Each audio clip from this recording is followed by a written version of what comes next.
Perfect. Yeah. So thanks for taking this afternoon to jump on this call. I'd like to start just first by saying that since the start of this COVID outbreak back in March, we have taken this thing extremely serious.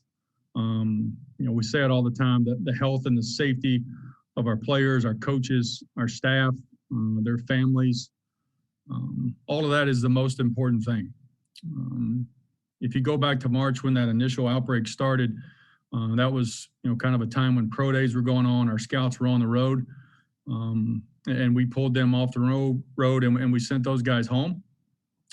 As we prepped for the first ever virtual draft, we were extremely cognizant to disinfect our homes as we had staff members kind of coming in and out to set our homes up to pull that thing off. And then as you move forward to mid-July, once the protocols were in place, our training staff, our ops staff, our equipment staff, myself, we set out to make sure that our building didn't just meet the standards, but we worked to exceed them. We had a few isolated cases in training camp, and we followed the protocols. We tracked those cases, the close contacts. We quarantined those folks. And then we were off and kind of rolling with the regular season, Denver, then Jacksonville. And I would say prior to leaving for Minnesota, we looked back at some of our tracking data, and we actually added buses for that Minnesota trip from here to the hangar where we leave, and then upon arrival there in Minnesota to try to further distance people. When we got back from Minnesota, that Tuesday is when that first cluster of positives started. As we got wind of that, Mike and I, we decided to shut the building down that Tuesday morning. It was probably 6:30 a.m. Any staff that was in the building, we got them out. We sent out a blast message to the team, telling them that we were going to shut the building down for the day, that we would be in touch. The league called shortly after with instructions about shutting the building down and how we were to move forward, which we set out to put that in place. The league's been down. They've talked to us. We've been cooperative with the league and the PA. I'd like to thank both of those guys for working with us, for taking our feedback and trying to improve things so that it doesn't happen again. And then we've taken extra precautions now that we've been back. We moved 26 players from the locker room out to the bubble into portable lockers. We've spaced the chairs in the bubble meeting rooms, which is where we had teams, special teams, and defensive meetings, to 8 feet apart, and those lockers are 8 feet apart. We added 2 HEPA air filtration systems. Our air quality has been good.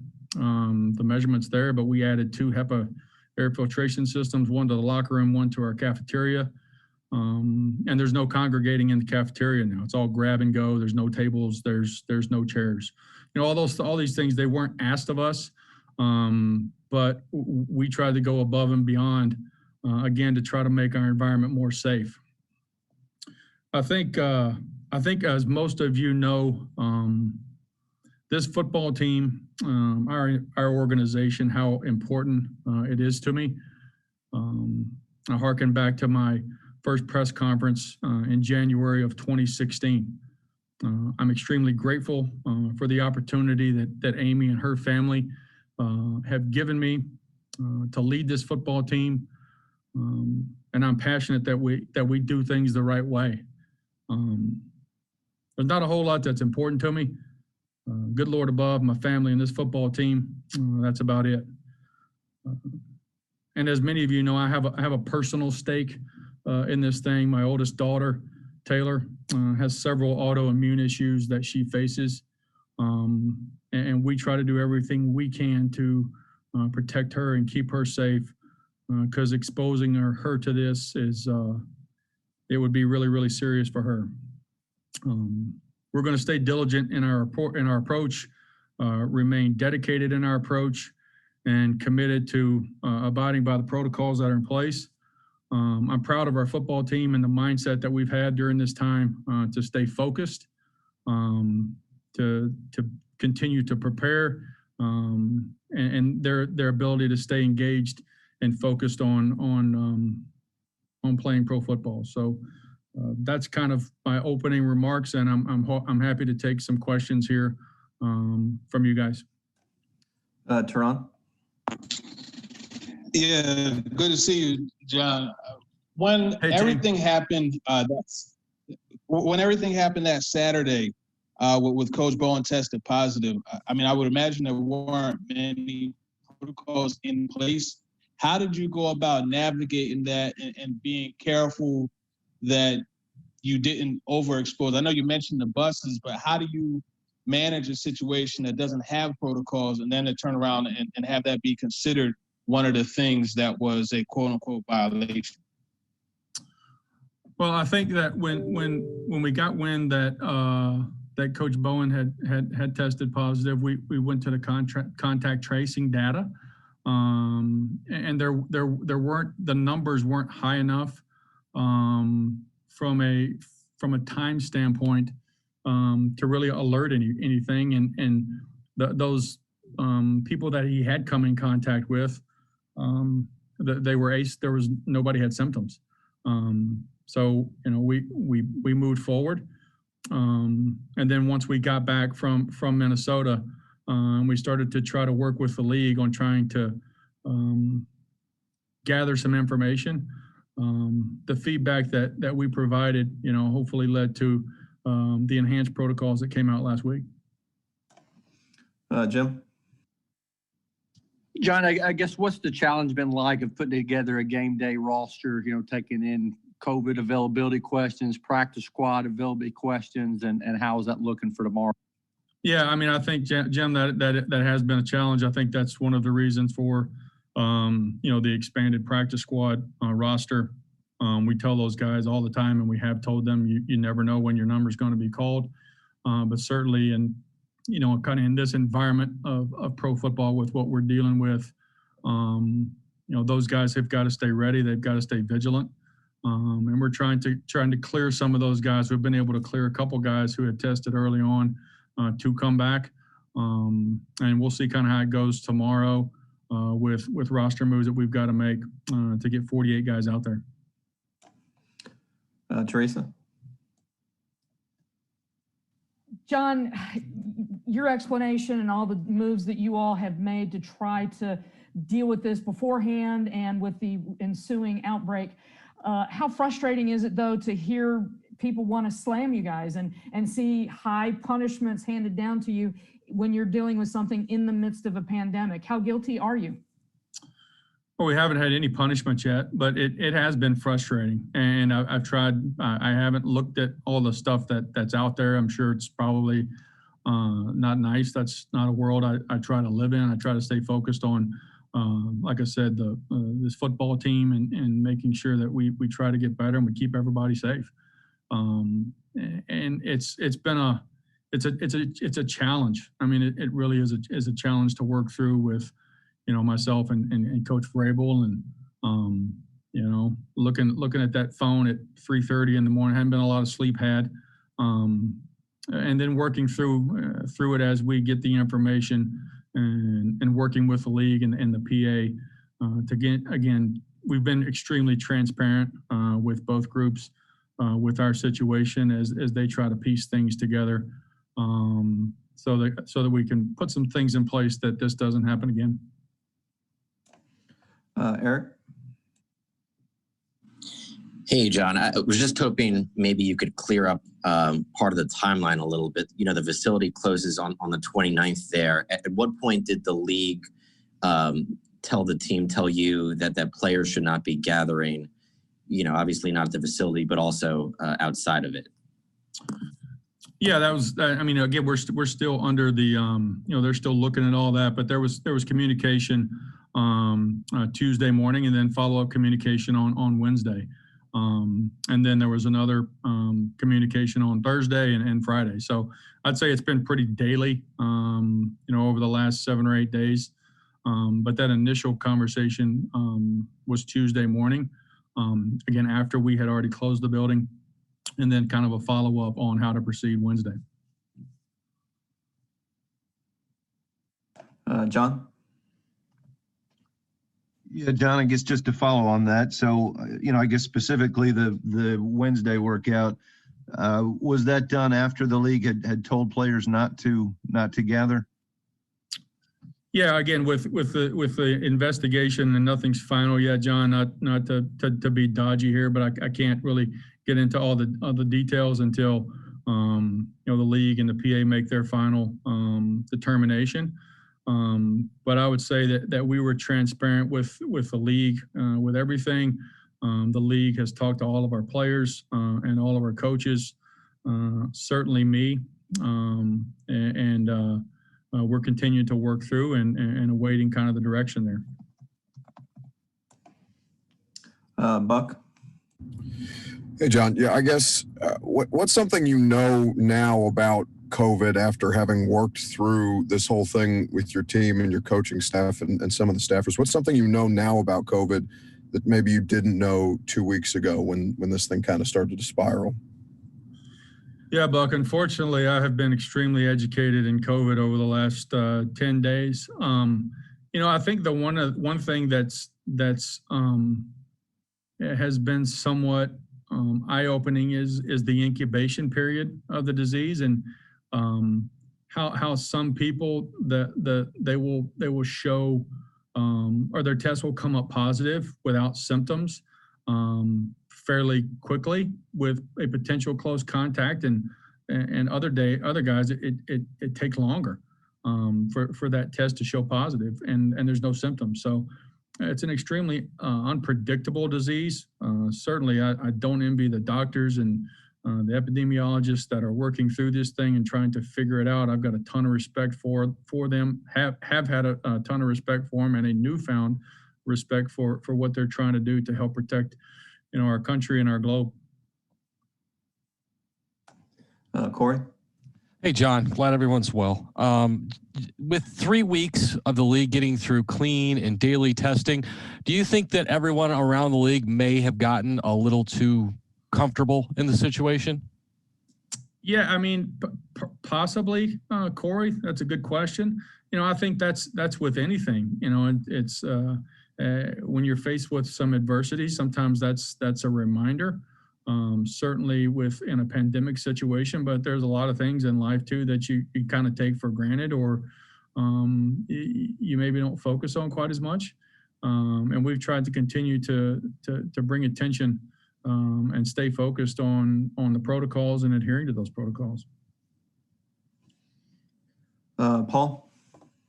Hey, John, what kind of indications have you gotten about the timetable for the conclusion of the investigation?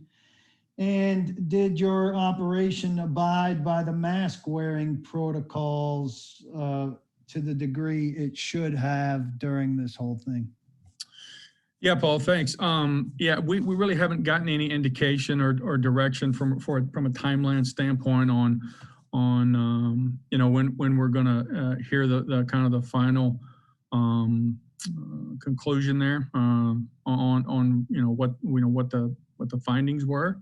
And as far as the masks are concerned, it's been we've been fairly compliant. I would say to say that we're 100% would be a false statement. There have certainly been some inconsistencies there, but I've talked to certainly several other GMs during this time who've reached out to me and just checked on us and how we're doing and my family, because they know my personal situation. And, they face some of the same things that we face with masks. And we're constantly reminding players, if you see it below their nose, to pull it up. If you see it down around their neck, to pull it up. It's the constant reminder, certainly when I'm down there. But yeah, that's been one of the more challenging things, I'd say, Paul. Joe? Yeah, following up on that, John, in terms of the mask wearing, but everything else in terms of, following protocols and the information you've gathered, that the NFL's gathered, would you say that punishment is warranted at all here? Yeah, again, that's not for me to decide. My role in this thing has, again, to try to provide an environment of safety for our players and staff, and to be, once we had the clusters of positive continue to manifest themselves, to work with the league, to be transparent with the league about everything that we had gone through, the information that we had, and allow that medical team at the league office and working with our trainers and our doctors to try to make a determination. And again, we're awaiting that, and we'll see what that is. Gentry? Yeah, hey, John. As you've gone back through how this played out under the protocols in place, in your opinion, was this outbreak preventable? And if not, how unsettling is that? Yeah, I think that's a good question, Gentry. I keep trying to tell myself, and trust me, I've racked my brain a lot just trying to piece it together and trying to figure it out.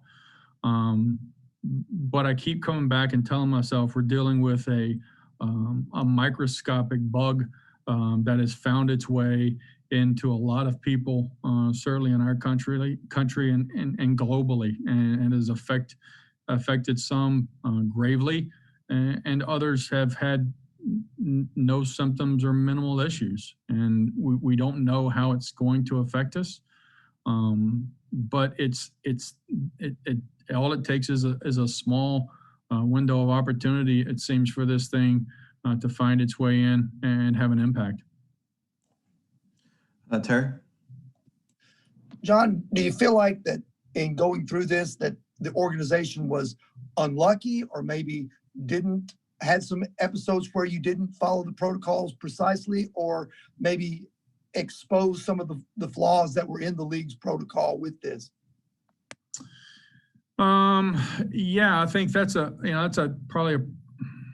I think that's what we're trying to work through is where did the bug find its way in here? And I think that the feedback that we provided hopefully bolstered some of the, maybe some of the ways that it can affect the football team. And again, we're continually working with the league and providing as much information as possible on ways to keep this from happening to another team. Because, I certainly don't wish this on any other GM. What I personally have had to deal with for the last 10 days, and certainly, what our team has had to deal with. Steve Lehman? Hey, John, good to see you. Hope everything's well. Hoping, I guess, for a little bit of clarification, and certainly not asking for specifics on individuals, but we've gotten very vague information about how the 24 or so people have been. Can you give us any more details of what type of symptoms people had, how many people had symptoms, those sort of things? And then I guess a follow-up to that, you said you're hopeful the guys will continue to work through the process. Are you hopeful you could get a couple more or a few more guys off the COVID-19 list in time for tomorrow night? Yeah, Steve. Hey, thanks for being on here. Yeah, I think we'll kind of see how that goes. It's a mandatory 10-day, and then you've got a ramp up period there with the players where the doctors are involved in checking various vitals, if you will, to make sure that from a health standpoint they're cleared. And then as the symptoms go, it's been kind of a range from nothing at all to a mild fever for 24 to 36 hours to maybe some chills to just kind of the tired, achy feeling. A couple guys have had a cough. But nobody, knock on wood, really serious enough to, require hospitalization or, direct care with a doctor. It's been a constant dialogue with all those who have contracted it and checking up on them and making sure that they have, I've texted all of them, asked them how they're doing. They're appreciative that we care about them. And that we want nothing more for them to get through this thing and be healthy. Chris Harris? Hey, John, good to see you. Hey, Chris. So you said all it takes is a small window of opportunity when referring to the virus. I'm curious about, so you guys had a staffer test positive yesterday. How did the league justify letting you guys back into practice as well as move forward with the game? Yeah, again, Chris, I come back to that, that contact tracing and the data that it provided us. And we gave them that information. There was one player that was not at practice because there was not enough to be alarmed, but enough for us to err on the side of caution. And once we talked through that with the league, and they emailed what we were allowed to do yesterday, they felt comfortable allowing us to get together and work so that we get this gameplay tomorrow night. A couple follow-ups. Buck? Yeah, John, you said something about inconsistencies with the mask earlier. Sorry to backtrack, but if you could, I guess, what kind of inconsistencies are you referring to there? I'll give you a demonstration, Buck. So some guys will, might walk down the hall like this, and it's technically not over their nose. So I will say, hey, pull your mask up, and make them pull it over their nose. Or they might walk out and it's down around their chin, or there's really no coverage, and it's, hey, get your mask up. So those are the two main things. Is just making sure that they don't just have the mask on, but they're wearing it properly. John? Yeah, John, you talked about how you're hoping that the results from you guys could help other teams. Obviously the following weekend, New England ran into a positive and their plane didn't travel that day. Was that, do you think, was that a change in protocol in the NFL's, from the NFL standpoint at that point? Was that something that they looked at what had happened with the Titans and went a different direction?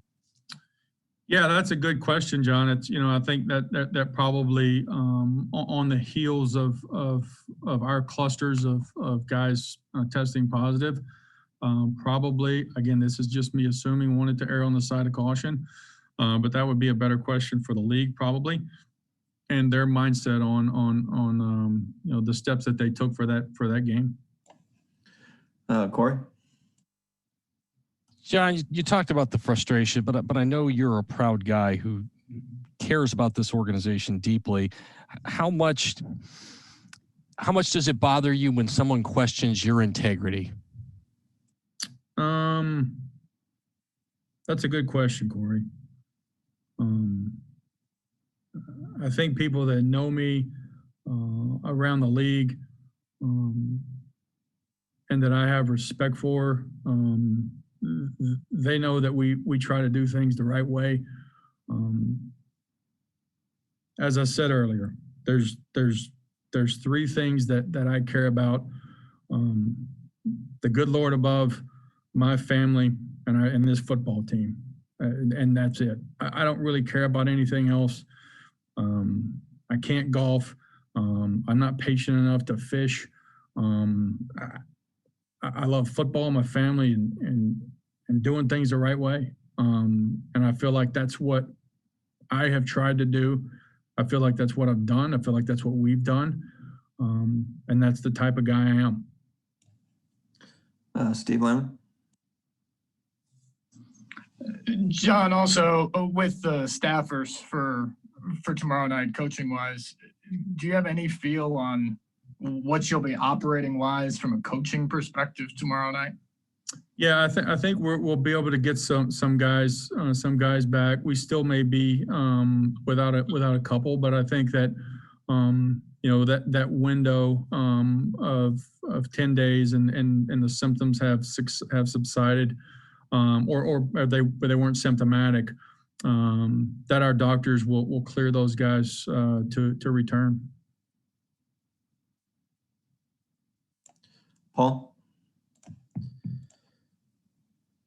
You said just a second ago, one player wasn't at practice yesterday, erring on the side of caution. Was that a player who would have been returning Was that somebody with new concerns? Can you lend some clarity there, please? Yeah, no, it wasn't a player with new concerns. Again, it was all dictated based off the close contact with the coach. And we provided that information to the league and said, hey, this is what we found with the tracking data. And would you like us to leave this player out of the practice if you guys let us get together and work? What's his status now? Clear. Thank you. Last two, Chris Harris. Hey, John, has the league told you guys specifically that if you have any positive tests tomorrow, that the game will not be played? Have they given you any clarification there? We've been, Chris, I'm erring on the side of positive thinking. It's positive mojo here. I say my daily prayers anyway, but I would say my prayer game has increased drastically over the last 10 days, and it will be extremely strong this evening before my head hits the pillow. Thank Jim? you. And mine's kind of following up from that, but is there anything that's going to change, John, leading up to the game as far as testing goes that's maybe different from other game days as far as when you'll be tested, how many times guys will get tested? Not how many times, but we will test tomorrow, Jim. Prior when we wake up, that'll be part of the breakfast check-in there. That we'll have to all take the test. All right, we ran through all the questions. Appreciate your time, John. Thanks, guys. Appreciate all your prayers and your thoughts. Take care. Thank you.